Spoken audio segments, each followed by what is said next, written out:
relationships here. No. Hi, everybody. It's Jill Robinson with I'm Here With Magazine, and we have a woman in film of inspiration to us and to many people in Canada and especially Calgary. We have Brenda Lieberman here today with us. Hi, how are you? Good, thanks. Thanks for having me. Well, you look super cute with your little side ponytail and your bangs. We all know who you are, but we were going to say it anyways. So Brenda, everybody, is a passionate advocate for independent film, cinema, and is the driving force in Canadian film festival circuit. As the founder of the Calgary Underground Film Festival, known as CUFF, C-U-F-F, and the head programmer of the Calgary International Film Festival of CIFF, she's dedicated her career and her life and her lifestyle, you guys, to showcasing the groundbreaking and innovating and diverse films from around the globe here in Calgary, Alberta. So we're big fans of you here today, and we wanted to ask you all the things about how you got into film and TV and the love of that, but also how you created CUFF, but also where you see the future of film and TV. So we're going to start with your journey. So Brenda's love for cinema began at an early age, and your unrelenting curiosity for emerging talent led her to create CUFF in 2003. So we wanted to know some of the driving force of why you did that, how, and some of the struggles that you've really been through. Well, it was kind of like a weird sort of journey, I guess, to get to this. But my first job was at I took an arts and cultural management program, and my first job was with the CIFF in Calgary, the Calgary Society of Independent Filmmakers. And they had it was a new position, and they had tasked me with the responsibility of finding like 6 first-time Canadian feature directors to showcase their like film and bring them to Calgary and do a presentation with them. And so that year I ended up going to TIFF, and the CIFF also had Fairy Tales that had just started a year earlier, which is the queer film festival. And they also had the $100 Film Festival at the time, which was very short experimental films, still exists. But yeah, so I went to TIFF that year, that September in '99, and I was like, oh my gosh, like it kind of blew me away, just the scale of the festival and all the films that I'd seen and all the discovery titles that were all like first-time filmmakers. I mean, the section has changed now, because there was a focus on Canadian first-timers then too, but just sort of getting the opportunity to be exposed to all the films and the filmmakers and figuring out all the Canadian feature filmmakers from that year, which is kind of like,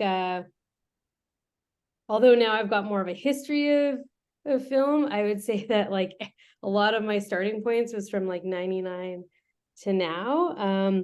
But yeah, when I got back after that festival and I started to dig around to see what Calgary had for opportunities to maybe even showcase more of the films than I was going to program at CIFF that year, it was just a young city. Like a lot of these festivals didn't exist. CIFF hadn't started yet. It was just in the early stages. A couple guys had just founded it, and they hadn't even kicked off their first year.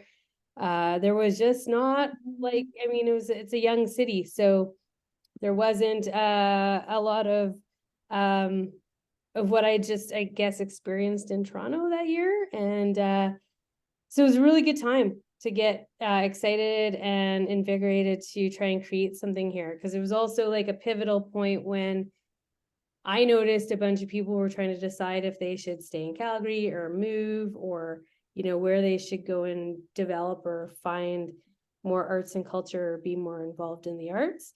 So I would say that there was a ton of people here too at that time that really kind of created a lot of film festivals, a lot of businesses, a lot of the things we see today kind of started around the similar time in Calgary, I think, because there was a lot of people in similar situations to me who wanted to try and make Calgary a bit cooler. Add to it. Add what is around Add the to other it. country. Yeah, other cities, which is normal and developed already. But hey, it makes us interesting and exciting. And isn't that Yeah. so interesting? Like you yourself, you look like you're like 20 years old. My goodness, I'm like, wait, how long? Okay. But Yeah. it must feel really cool to be one of the like founding people of the Calgary film industry here. When we see that, whenever anyone talks about you, they're just like, she's a huge deal. Don't mess that up, Jill. And I'm like, I won't even talk to her, I promise. Like, but I'm really excited to chat with you today about that topic of where do you see the industry going now? Because all the awards that we win, that movies that are shot here, even movies that are created here and are out there, like even the things that Jason Therian has created through low budget. And I feel like I'm always been a champion of film and TV here because exactly, I don't want to actually have to leave. I want to do my creation here. But film takes you everywhere, you guys. And that's something people don't understand is that when you're looking to get into film and TV, festivals are your education. They're where the people are at. They're where you can almost get a job almost if you present yourself well. Not really, but Yeah. sometimes. So I feel like it's where the community is at. So it's so important that together you and I share about the importance of people not just supporting Calgary Film Festival, the biggest one, but all of the industry's potentials that are here and that collaborate, outside of Calgary even, because there has been an immense success for people who are indie filmmakers that are out on Amazon, Prey, all the things that the people like Julian Black Antelope who started here.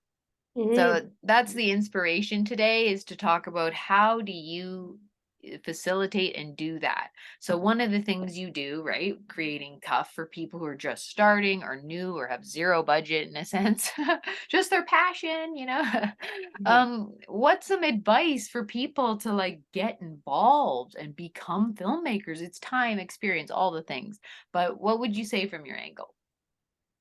I mean, I don't know, even just listening to a ton of different directors' advice, panels, Q&As, everything, I think at the end of the day, the biggest thing people want to encourage striving or aspiring filmmakers is to do is just get out and make something. Like, I think a lot of people expect that their first short or their first feature or and the first thing that they film is going to be something that is needed to get seen or programmed in a film festival, and that's not often or always the case. I'd say that if somebody's got an idea of a story and they've got some friends that they could work together on, the best thing to do is just to get started and really just try and figure out how to make it.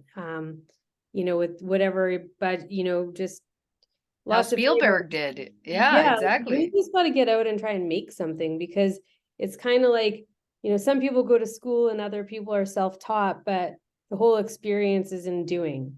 And, to wait for the right grants or to, wait for the right time, I think at the end of the day, just getting the experience of working with a team and just trying to make something and then not worrying about it being something that should be seen just yet. I Hmm. think there's also like a bit of a misconception there, because, they're also, I think you always are proud of it and you spend a lot of money on it or a lot of time on it and you hope it's going to get seen. But there's a lot of ways for something to get seen that doesn't have to be a festival with your first projects. Whether people release it on YouTube or different methods just to get just to show it. But at the end of the day, it's like, doing your first job. You just have to like get your feet wet and just try it Yeah. and figure stuff out. And I think that's probably why a lot of filmmakers too revisit old stories. They probably revisit, you see a lot of They filmmakers re who yeah.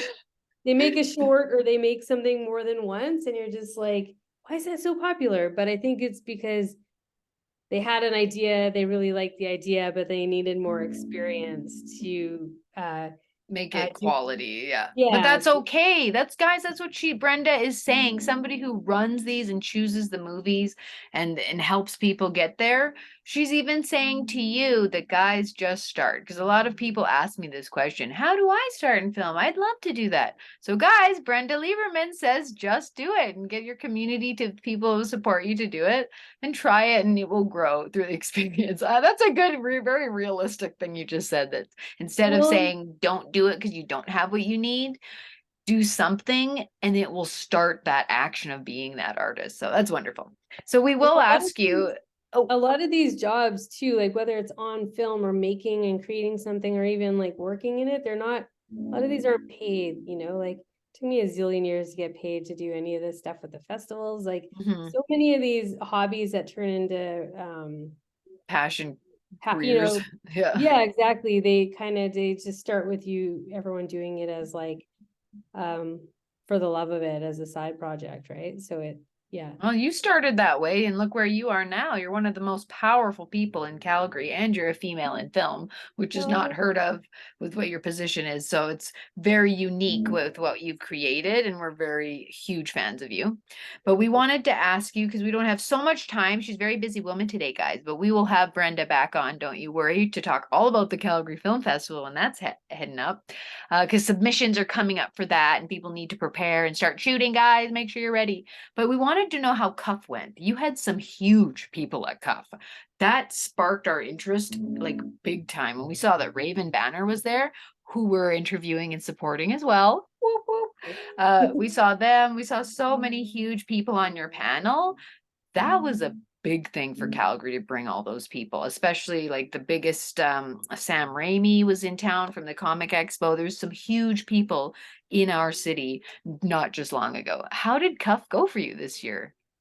yeah, it was amazing this year. Like it just really felt like the vibe and the whole experience of the festival this year was like just, it was super electric. It was super fun. It surpassed all of our expectations. Like we've been growing a little bit every year through to 2019 where we'd seen our largest growth, but it was, so deflating during COVID. Like it was not, I mean, not deflating. Everyone got to push boundaries in different ways, and we got to expose new audiences to the festival, trying different things, and it was really good. But at the end of the day, like, when you are hosting a festival and these filmmakers and these films, like it's really exciting for the team and the audience and the filmmakers, like for everybody to feel the vibe in the room of other just like a nice size audience, people who seem really, everyone was just so appreciative to be there, to be involved. Like the audience was appreciative that the festival existed, the filmmakers were, that they were there, and that the audience was supportive. So it just felt like people were excited to be back to Yeah. doing something this year. And Maybe this was the awareness as well. The people maybe kind of, some people gave up on their dream during COVID, and some people went, okay, I'm going to create this dream. There, even the Stampede, we are just talking to them as well. They said the same thing. The last 2 years has been horrible for sales, horrible for attendance, and they're yeah. trying their best, but it's not what it was. And that's okay, guys. The growing and the awareness of what we are up to, that's what we're here with. I'm here with to share that, guys. We need more people involved, more filmmakers to give it a go and try, because people like you aren't judging even if it's bad or good. It's just where you're at, know where you're at as well. Yeah, I think, totally. And it's like, yeah, so to feel like a community has really like, embraced something or is really like excited about it, just yeah, that trickle effect through to everyone, sponsors, volunteers, you name it. It just, yeah, it feels great. So it was this year we were up, and but more than about numbers, it was just about the feeling of the event. And we love to introduce audiences to new film and filmmakers, and not just like the big popular ones that are going to open in theaters, but the small ones too. And I felt like we achieved that this year. So I that, think so too. You had some really great movies within that, and people who've worked really hard for years who are yeah, getting put up at that time, because we all have our time, you guys. You can't just come on in and think you're going to be the big thing. But I think that the testament of how hard you've worked since 1999, I guess, oh my goodness, shows that it takes a while to get to where you are. And that's why you're a woman of inspiration, because you're still doing the job that's not easy and not seen and not heard as much as it should be. But people know who you are. People know who Calgary Film is. And we have Luke Azevedo on our cover for the next issue. So we're so excited to have you a part of that as well. And we will be talking way more about festivals, the importance of it, and the Calgary Film Festival very soon, guys, with Brenda. So thank you, Brenda, for coming on today with us and getting to meet you a little bit more. thanks for having me. You got it.